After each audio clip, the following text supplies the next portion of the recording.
મારો આ મીઠો ઠપકો આ મેઘરાજાના વરસાદને કે તું ધોધમાર વરસે છે, પણ તને ખબર છે કે તારા હરેક ટીપે કોઈકનું ભવિષ્ય, કોઈકનું અન્ન અને કોઈકનું ઘર ડૂબી રહ્યું છે। પણ હવે બસ કરી જા મારા બાપ, થંભી જા। અમને ખબર છે કે તારા વગર જીવવું મુશ્કેલ છે, પણ તારું આ અણધાર્યું આવવું ક્યારેક અમારો જીવ લેશે। એવું નથી કહેતો કે તું દયા વગરનો છે।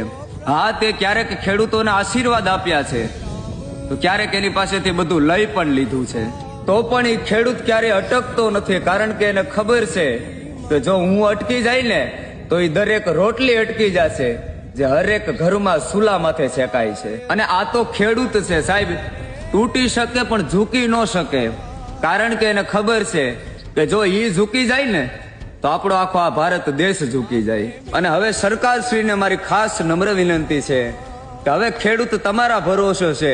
જો દર વખતે એનો પાક સારો થાય તો તમે સારા પૈસા એને આપો છો, પણ આ વખતે તમે પણ થોડું સંભાળી લેજો, તમે પણ થોડું હાચવી લેજો મારા બાપ। બાકી આ ખેડૂત છે ને એને આ ધરતીની સુગંધ, આ માટીની સુગંધ લેવામાં પણ બે વાર વિચાર કરવો પડશે। હંસલા હાલો